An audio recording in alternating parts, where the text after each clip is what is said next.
bonheur incommensurable pour les supporters et pour ces champions qui ont été impressionnants. Bonsoir à tous, la Roca Team est sur le toit de l'Europe. L'équipe de basket monégasque s'est imposée à l'issue du deuxième match de la finale de l'Eurocup vendredi à Kazan en Russie. Une victoire jusqu'au bout du suspense comme lors du premier match à Monaco mardi. La Roca Team remporte donc l'Eurocup de basket, une performance historique. Nous reviendrons avec nos envoyés spéciaux à Kazan, Frédéric Elion et Thomas Deus, sur cette victoire qui s'est jouée dans les toutes dernières secondes. Et puis, vous l'avez vu au début de ce journal, nous avons également suivi l'arrivée triomphale des héros au Stade Louis II. Les basketteurs monégasques étaient de retour cet après-midi à Monaco et ils ont reçu un accueil à la hauteur de leur exploit. Et pour partager cette immense joie, nous serons également avec l'un des grands noms du basket en principauté. Robert Zution a été l'un des éléments forts de l'AS Monaco Basket pendant 12 saisons. Il a disputé notamment une Coupe Coraggio Moneghetti et nous expliquera comment il a vibré avec la Roca Team hier soir à distance depuis Roquebrune-Cap-Martin où il réside. Dans cette édition également, nous mettrons en lumière d'autres champions qui contribuent à faire les grandes heures du sport à Monaco. Les footballeurs tout d'abord de la SMFC qui réussissent une très belle saison et qui retrouveront Lyon dimanche, mais en championnat cette fois, après avoir éliminé le club en Coupe de France. Nous serons également avec une jeune monégasque qui porte haut les couleurs de son pays. Lisa Cossin-Battaglia vient de se hisser à la deuxième place du classement mondial de jet ski à bras. Elle reviendra sur cette belle saison et nous racontera comment le passeport culture proposé aux jeunes monégasques lui a mis le pied à l'étrier. Mais tout de suite donc, retour sur le sacre européen de la Roca Team. Le suspense le plus total a entouré la fin du deuxième match de la finale de l'Eurocup à Kazan. Mais les basketteurs monégasques n'ont jamais douté ou faibli. Et après leur premier match victorieux mardi, ils ont donc décroché ce titre européen, le premier de l'histoire du club, et le deuxième seulement pour un club français. Retour sur cette victoire âprement disputée avec Frédéric Elion qui était aux premières loges.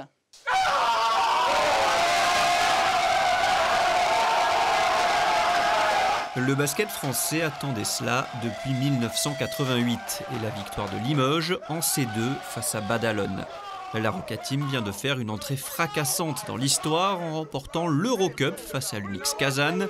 Un succès 2 victoires à 0, un sweep comme on dit en basket, validé au terme d'un match de haletant et indécis jusqu'à la dernière possession. Après avoir remporté le match 1 de 2 points, Monaco ne manque pas son entame de match 2. Devant près de 5000 personnes, Dibost inscrit 9 de ses 14 points dans les 5 premières minutes. Rob Gray, 25 points, continue les prestations de haut niveau en rentrant des tirs très difficiles et notamment 3 réussites longue distance dans le deuxième quart-temps. Côté russe, Jordan Theodore, 15 points, 6 rebonds, 5 passes. Et John Brown, 16 points, 10 rebonds, prennent le relais d'un Jamar Smith transparent, 48-47 pour Monaco à la mi-temps. La deuxième période est irrespirable avec une ou deux possessions d'écart quasiment en permanence. Rob Gray continue son festival, la Roca Team prend 3 puis 6 points d'avance à 5 minutes du buzzer. Jamar Smith, inexistant jusque-là, sort alors de sa boîte pour marquer 8 points dans le Money Time, plus de Kazan, 15 secondes à jouer. J.J. O'Brien marque alors le end-one le plus important de sa carrière. Marcos Knight ajoute 2 lancers clutch. Le dernier tir de Smith est manqué, 86-83. Monaco est sur le toit de l'Europe et donne un peu plus de valeur à sa qualification en Euroleague en allant la chercher sur le parquet. Là, c'est la cerise sur le gâteau. On est sur le toit de l'Europe. On l'a fait. Je ne sais même pas quoi dire là. Je sais même pas quoi dire. C'est indescriptible. On a ramené Monaco sur le toit de l'Europe. Après, comme j'ai dit, le tuto c'était de la N2 à l'Euroleague. Maintenant, c'est de la N2 au toit de l'Europe. On a passé un bon coup de balai, on rentre chez nous. Maintenant, c'est carré. Les gens ils disaient Monaco continue, on va se faire balayer. Et nous, on a pris les ballons, on a balayé tout le monde. Il y a encore la Deep Elite qui arrive, donc on va vraiment profiter de l'Eurocup parce qu'on a vraiment cravaché pour arriver ici. Et je pense pas que tout le monde pensait qu'on pouvait arriver jusqu'au bout. Et nous, on le pensait. On a toujours réussi à trouver un moyen de gagner. Et je pense que ce soir, ça montre à quel point on a les crocs et on est une équipe qui est dure et qui est ensemble et qui arrive à rebondir. Ça, c'est vraiment une très belle expérience pour nous. Et je pense qu'on se souviendra toute notre vie de cet instant-là. Feel amazing, but I think maybe tomorrow start to feeling the real emotion. Now we just finished the game, you know. We are really happy. I think we really make great results. The players and everybody. Et oui, la Roca Team l'a fait et entre dans l'histoire. Elle est sur le toit de l'Europe et ajoute une ligne incroyable à son palmarès au terme d'un match complètement fou. Encore une fois, énormément d'intensité. Cette fin de match hyper serrée, mais voilà, Monaco a gagné l'Eurocup. L'Euroleague était déjà dans la poche. L'Eurocup est désormais dans la poche et la saison est déjà réussie et n'est pas encore terminée. Il y a la Jeep Elite à aller chercher. Et tout juste le temps pour l'équipe de fêter cette victoire à Kazan, qu'il était déjà l'heure de prendre le premier avion pour rejoindre Monaco, où les supporters de la Roca Team se sont retrouvés au stade Louis II pour accueillir les héros du jour. Beaucoup de bonheur et d'émotions ressenties, Émilie Rousseau, des deux côtés, supporters et basketteurs. Oui, en effet, Patricia, beaucoup d'effervescence ici à l'arrivée des joueurs à Monaco. Une centaine de supporters avaient tenu à être présents pour accueillir comme il se doit les héros monégasques. Même la pluie ne les a pas empêchés de célébrer avec eux le titre. Nous sommes allés à la rencontre de ces Roca fans avec Serge Prémont. Je vous propose de les écouter. Allez la Roca Team, yes! Ce titre, c'est le Graal, c'est quelque chose qu'il n'y a jamais eu à Monaco. Donc c'est quelque chose de super important et pour les supporters, c'est dommage que c'est une année Covid, malheureusement, qu'on n'a pas pu se déplacer, faire de déplacements. Nous, d'habitude, on est un petit groupe où on se déplace, on essaye de faire des déplacements. Là, cette année, malheureusement, pour l'instant, on ne peut pas, donc on espère l'année prochaine. Je pense que c'est la moindre des choses et montrer qu'on est toujours fidèle à notre petit groupe et tout le monde. Ouais. C'est une fierté et puis c'est super, on est hyper ravis. Un événement unique quand même. C'est ce que je lui disais hier, c'est que dans une vie, est-ce que ça va réarriver pour lui? À cet âge-là, c'est magnifique de vivre ça. Qu'est-ce qu'il évoque pour vous ce titre de champion d'Europe? Une vraie dynamique instaurée depuis un certain nombre d'années. D'ailleurs, je remercie toute l'équipe dirigeante et le staff d'avoir fait briller de nouveau notre belle équipe. Et c'est une sacrée fierté, quoi. Et peu d'heures de sommeil du côté des joueurs qui ont savouré pleinement leur premier titre européen. Eux aussi commencent à réaliser qu'ils viennent de marquer l'histoire du club. On s'est rendu compte qu'on a atteint le toit de l'Europe, surtout avec Monaco qui ne l'avait jamais fait avant. Donc, arrivant ici, on voit tout le monde. Le visage sur la tête des gens, donc ça nous réchauffe encore plus le cœur et c'est top, quoi. Oui, on réalise, on est conscient de ce qu'on a fait, c'est un moment historique pour nous tous, pour la ville, pour l'organisation, pour le club, pour le basket français, c'est quelque chose d'énorme. Et la performance de la Roca Team a été unanimement saluée sur les réseaux sociaux. Les clubs de Jeep Elite, la Ligue nationale de basket, l'AS Monaco Football Club également ont tous félicité nos champions. Reste maintenant à savoir les unes que nous réserverons les quotidiens demain car il n'y a pas eu de publication aujourd'hui en raison du 1er mai, fête du travail. Une chose est sûre, ce titre en Eurocup est désormais gravé à jamais pour l'éternité. La Roca Team entre au panthéon du basket français. Ce sacre européen restera aussi bien évidemment dans les annales du club.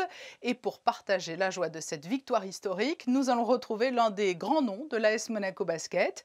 Il a contribué à écrire de très belles pages de l'histoire du club dans les années 70 et début des années 80, aux côtés d'autres grandes figures telles que Edgar Berti ou Henri Zenati.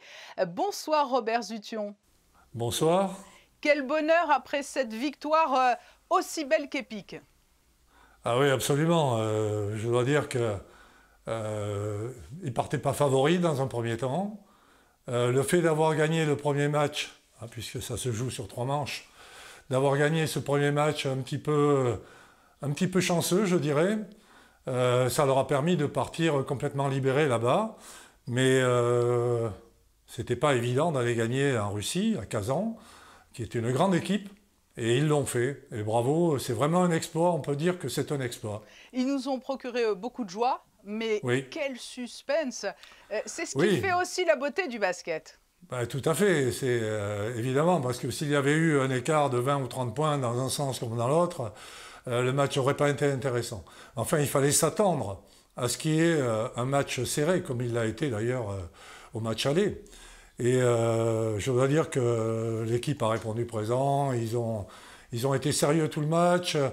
La fin de match, on n'en parle même pas, ça a été fantastique, il y a beaucoup de suspense et on gagne ce match au courage, mais aussi à l'adresse, à la technique et parce que c'est une belle équipe.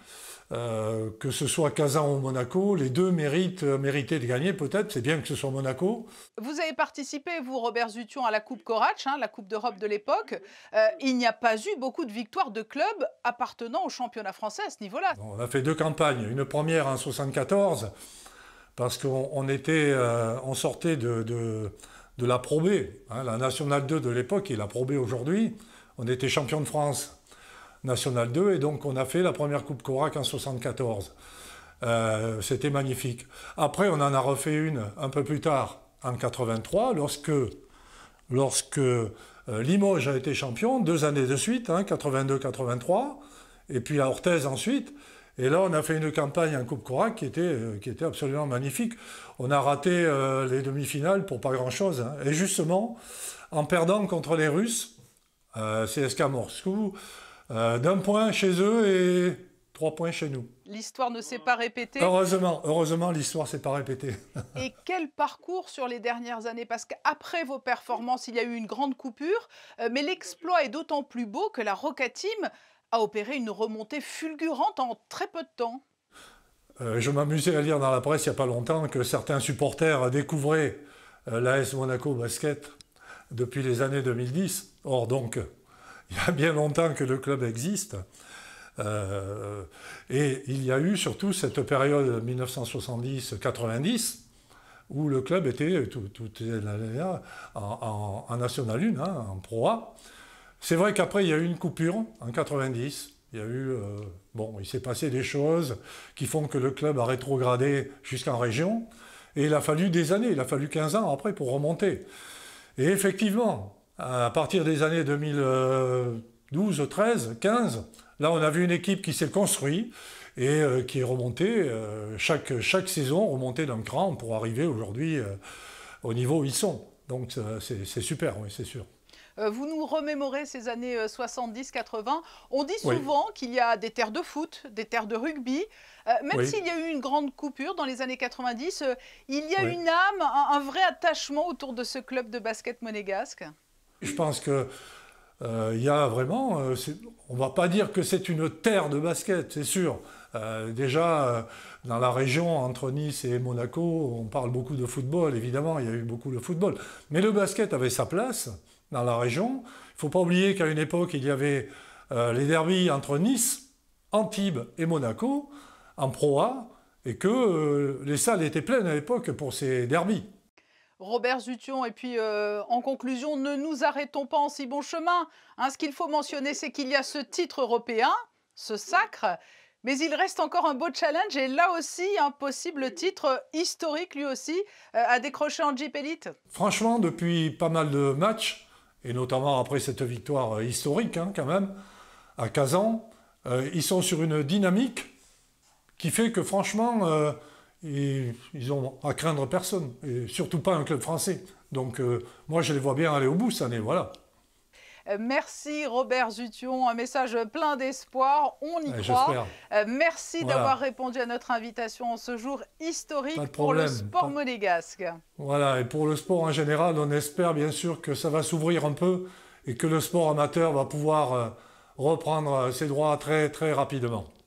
Et c'est vrai que malgré le contexte actuel, le sport monégasque se porte décidément extrêmement bien. Nous le verrons un peu plus tard dans ce journal avec la championne de jet ski, Lisa Cossin-Battaglia. Mais restons dans les sports d'équipe, Sandrine Nègre.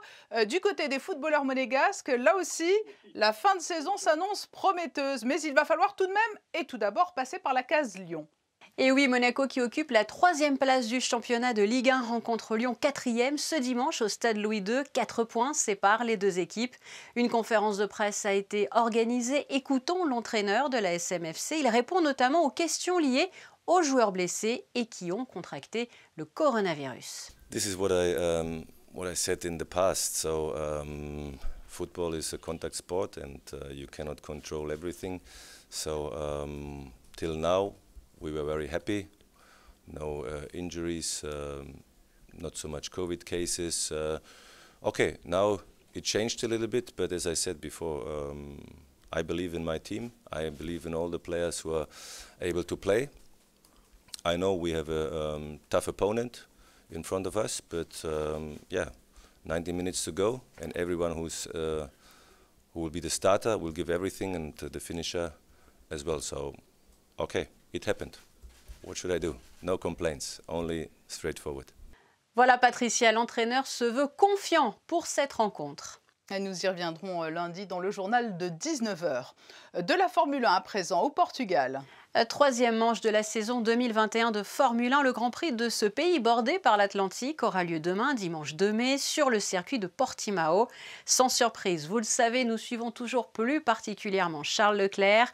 Après les essais libres de vendredi, samedi, il était question des essais qualificatifs et le pilote monégasque sur Ferrari décroche la 8e place sur la grille de départ. Résultat du Grand Prix dimanche après-midi. Charles Leclerc donc, le basket, le football et une jeune femme également qui fait briller Monaco dans sa discipline, le jet ski à bras. Elle est deuxième au classement mondial. Lisa Cossin-Battaglia est interviewée par Émilie Rousseau. Bonsoir Lisa Cossin-Battaglia. Bonsoir Émilie. Cela a été une saison mouvementée, mais les résultats sont là. Ah oui, ça a été vraiment une saison très très mouvementée. On a dû vraiment s'adapter en début d'année, en milieu d'année, en fin d'année. Donc on a vraiment de super résultats, on est vraiment très très contents quand même. Comment vous vous êtes organisé en 2020? Les courses ont pu se dérouler normalement malgré les restrictions de déplacement? Alors, on a commencé la saison au mois de février avec la première manche du championnat du monde au Koweït. Et après, malheureusement, le Covid est arrivé. Et voilà, les courses se sont annulées au fur et à mesure, se sont déplacées. Donc, on a changé de championnat pour aller sur l'Alpe Adria Jet Ski Tour, qui est un championnat international, ce qu'ont fait les autres pilotes aussi. Donc finalement on s'est tous retrouvés pratiquement sur ce championnat et on a vraiment pu faire des courses, même si ce n'étaient pas les courses qui étaient prévues initialement. Alors concrètement, vous terminez combien cette saison, Lisa? Alors au championnat du monde, du coup, je vais terminer 4e chez les femmes, donc en GP1. Donc c'était la première course au mois de février. Et après, sur le championnat international, je vais terminer championne internationale donc, de l'Alpe Adria Jet Ski Tour.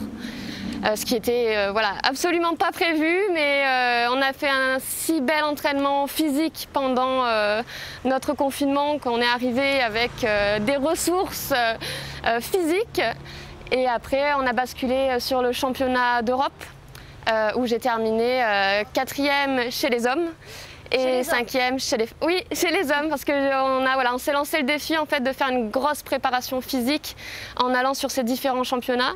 Et du coup, j'ai couru chez les femmes et je faisais 2 catégories aussi chez les hommes. Donc je faisais à peu près 9 départs par week-end, ce qui est assez énorme quand on sait qu'une course dure 20 minutes.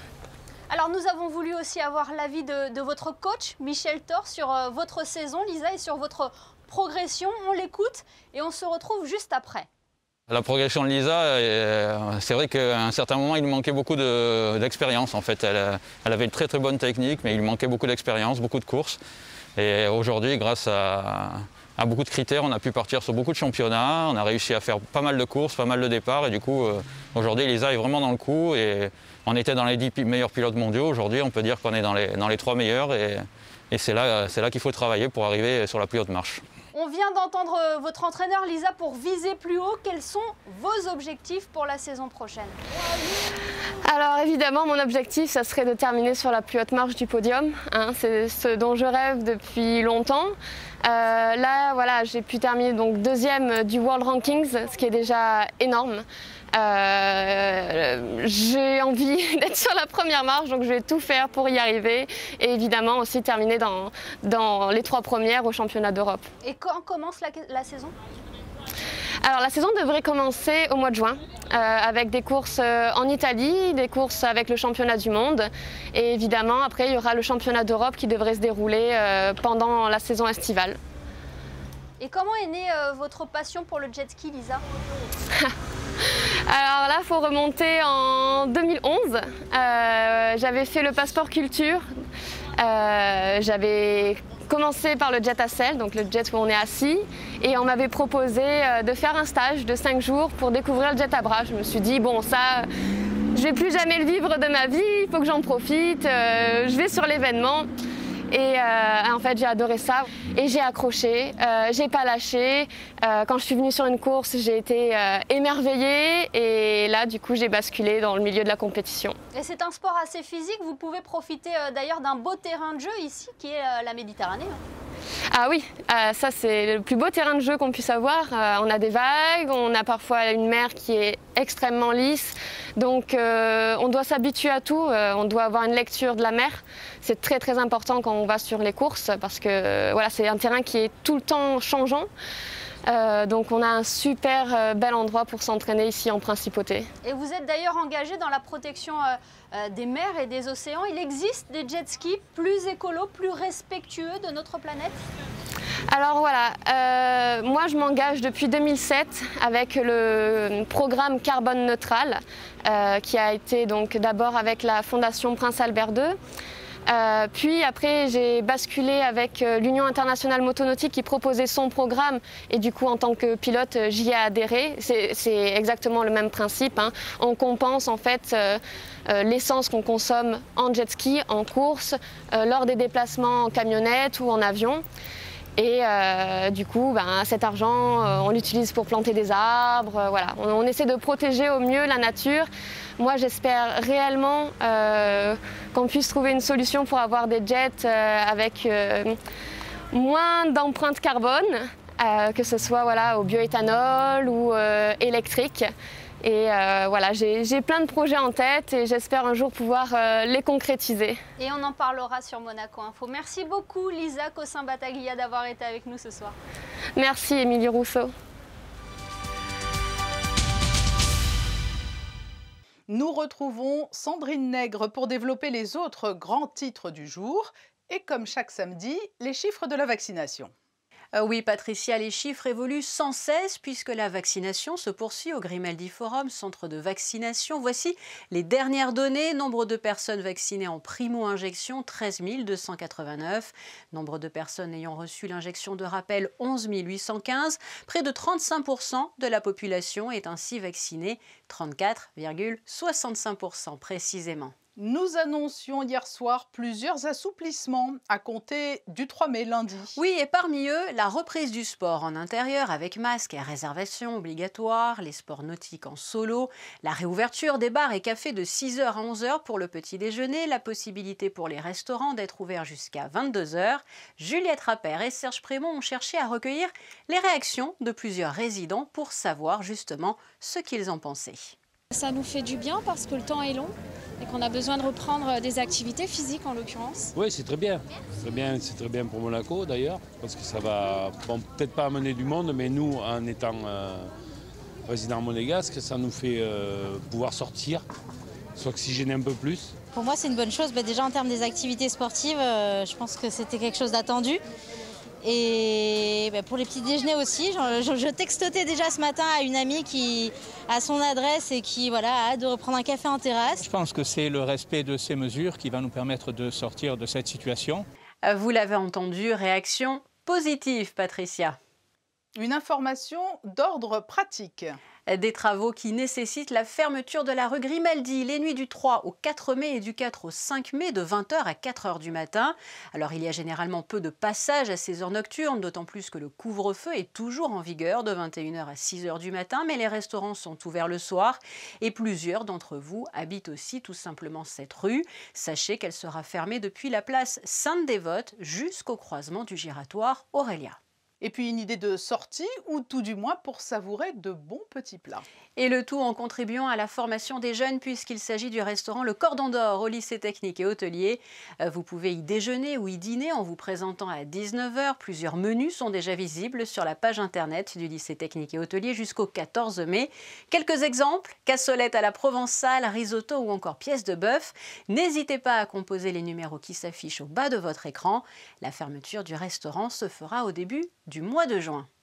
C'est noté. Et comme chaque samedi, place à la chronique littéraire. Béatrice Novaretti, conservateur de la médiathèque, nous présente aujourd'hui la bande dessinée À main nue de Leila Slimani et Clément Houbrerie. J'ai choisi de vous présenter une bande dessinée qui m'a vraiment touchée. à main nue est signée par l'écrivaine Leila Slimani et illustrée par Clément Aubrerie. Cette bande dessinée est un vibrant hommage à une femme exceptionnelle, Suzanne Noël, féministe engagée pour le droit de vote des femmes et pionnière de la chirurgie réparatrice. Née en 1878 et mariée à un médecin à l'âge de 19 ans, Suzanne dessine et se passionne pour l'art. Mais elle s'ennuie considérablement dans son rôle de femme au foyer. Avec l'accord de son mari, car on ne pouvait pas faire sans, elle va passer son bac et reprendre ses études pour devenir médecin. Étudiante acharnée et brillante, Suzanne se découvre une passion pour la dermatologie et la chirurgie, alors qu'une femme maniant un bistouri est encore tabou. Elle va se spécialiser dans la chirurgie plastique et on suit avec elle l'évolution, le développement de cette discipline naissante. C'est une femme humaniste qui opère gratuitement des ouvriers, des gens mordus par des chiens et rend leur beauté à ceux qui l'ont perdue. Ces gens perdent toute capacité de gagner leur vie, de s'intégrer à la société, explique-t-elle. Elle a opéré également de nombreux soldats défigurés par les obus de la Première Guerre mondiale, les fameuses gueules cassées, et développe des protocoles chirurgicaux révolutionnaires. Mais elle opère aussi les grands d'Europe et offre une seconde jeunesse à Sarah Bernard en reprenant son fameux lifting raté. Accablée par des décès successifs de proches, Suzanne rebondira en reprenant soin des autres. Cette BD montre également la France de la Belle Époque grâce aux magnifiques dessins de Clément Aubrerie. Ce premier tome s'arrête en 1921 et vous l'aurez compris, je me réjouis à l'idée de découvrir la suite de cette passionnante et touchante histoire. Dans l'attente donc du tome 2 d'À main nue de Leila Slimani et Clément Aubrerie. Nous passons aux prévisions météo pour la journée de dimanche, Sandrine. Alors Patricia, enfin une bonne nouvelle à vous annoncer concernant le ciel. Demain, retour très attendu du soleil. Il faudra tout de même compter sur des nuages, mais ils ne seront pas chargés de pluie. Température comprise de 11 à 20 degrés au meilleur de la journée. Nous fêterons les Boris. Merci Sandrine. Demain à 19h, vous avez rendez-vous avec Yann-Anthony Noguès pour son magazine 19h dimanche, avec pour invité le chef étoilé Marcel Ravin. À 20h, le best-of de la semaine présenté par Émilie Rousseau. Et pour refermer cette édition, impossible de ne pas revenir sur la victoire de la Roca Team en finale de l'Eurocup de basket. Un titre historique auquel a assisté à Kazan Manuel Vitali. Voici ces instantanés de moments de pur bonheur. À très bientôt. Très belle soirée à tous.